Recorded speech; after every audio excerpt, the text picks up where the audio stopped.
Okay, I like this setup a lot better. This is cute. Alright, what's up everybody? I'm back with another video. I was getting so many questions on my last video on the material that I used to study for the Securities Industry Essentials exam. So I thought that I'd make another video, like a Q&A, answering your guys' questions on that. So first things first, the program that I used to study for the SIE was Training Consultants.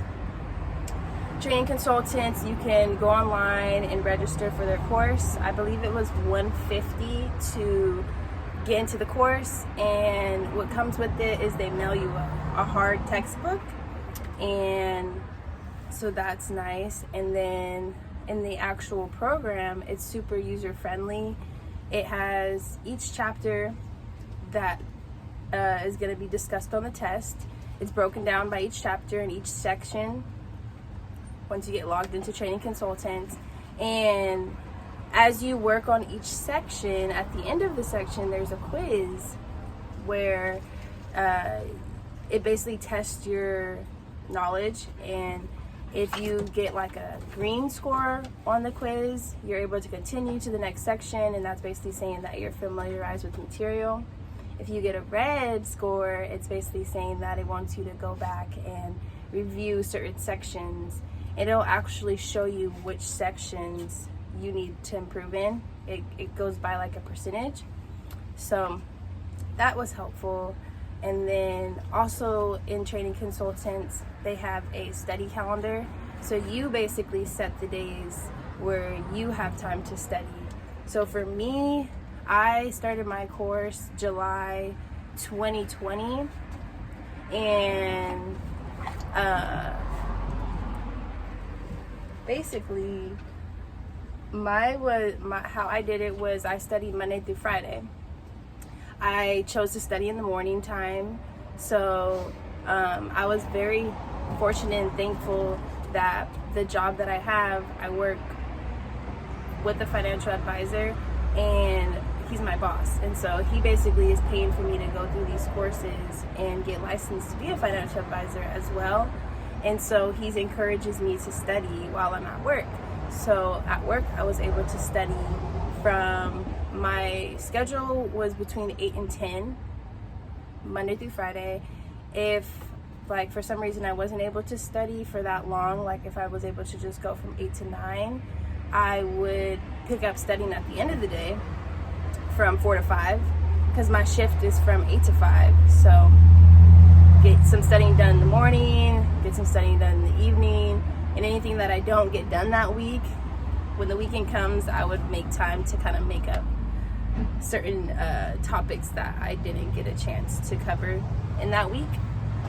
So you really choose your own schedule, and with that, you pick your test date. So my test date was, I planned to test in December of 2020, but when December came, at work we have a whole bunch of clientele that we give Christmas gifts to each year, and so my job is to wrap the gifts. So when December came, I didn't really have enough time to study on top of the extra stuff of the Christmas gifts that month. So I actually took like a Christmas break, picked back up in January, and spent all of January studying, and then I went and took my first exam in February, and I got a 69%, and you need a 70 to pass. So that was tough, failing the first time.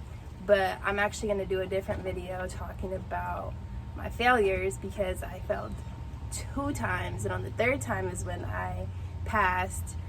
And so I can go into more detail on what I did differently in another video, but this video is just basically explaining the Training Consultants course and the other material that I used.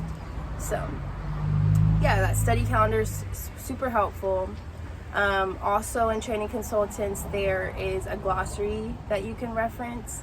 I ended up printing out my glossary pages, and I put it in a separate binder so that it was easy for me to just reference certain things while I'm taking my quiz or something like that.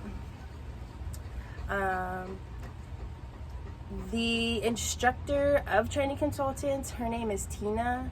And so once you get in there, Tina talks to you for about the first half of the course. And then the second half, another guy takes over. And so it's like a different voice. I liked it. I shopped around for different programs to use. For my life insurance license, I went with Kaplan, and I liked Kaplan for that, but I would say training consultants, it was just a different system. But between Kaplan and training consultants, I liked training consultants. Even though I didn't pass on my first time or my second time, I still enjoyed using their program. Hi Jack, come here. That's my dog Jack. But so yeah, I used training consultants, and then another resource I used was Amazon SIE flashcards. There were $50 on Amazon, and they come on perforated paper, and there was, I want to say, more than 50 flashcards that came. And basically on those flashcards, it helped you to study for the test, because that was one thing that I learned when I was studying for the SIE. Was it was one thing to go through the program of training consultants and get all the terms down, but when it came to studying for the actual exam, there's different material that is required to do that, because you're studying how to take a test. And that was something that was like a turning point for me when I did get ready to study. I realized like I had the foundation of background knowledge, but now I need to know how to test. And so these flashcards help me read questions differently. But I also would suggest you like find a mentor or some type of teacher that has taken the test already, or that's in this industry already, who can help you even more, because that was one thing that my boss, who's a financial advisor, was very helpful on. Like, he was able to teach me how to test take, because he's a former teacher, and so he kind of was teaching me how to do process of elimination and when you go to do a multiple choice test. But not only that, when you read the question, really understand the question and really pick out the terms and understand what they're asking. And so that took some time studying how to test or how to prepare for the test.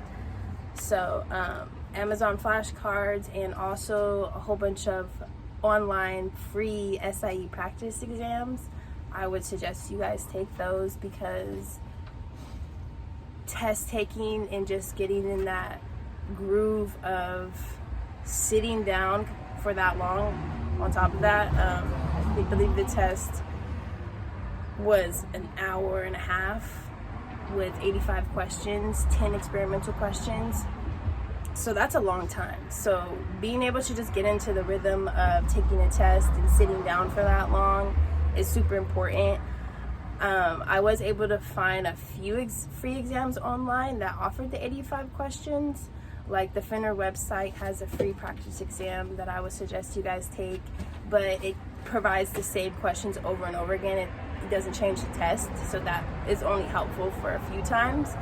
But as far as like other resources, just Google free online SIE exams, and they'll have exams that maybe are only 10 questions, 15 questions, but it's something. So even if you have to pay, I didn't pay for practice exams, but I'll link below. I'll put below in the description a whole bunch of links of practice exams that I took. So I hope that'll be helpful for you. And other than that, that was really it. Training consultants, Amazon flashcards, and practice tests was the material that I used to study for the SIE. And if you guys have any other questions, feel free to ask below in the comments, and I will make another video answering your questions. And I'll also look into making a video about my failures, because every time I failed with a 69%, 1% less than the 70% that's needed. So like that brought a different person out of me, like every time I would fail, because I would be feeling so defeated, knowing I was that close and having to wait 30 days to retake the exam. So I can get into that in another video, but I hope this was helpful. Good luck on your guys' exams. And I recently just enrolled to take my Series 7. So if you have already took it or you're looking to take it, let's talk. Let's, help each other out and get through this. All right. See you guys in the next video. Peace.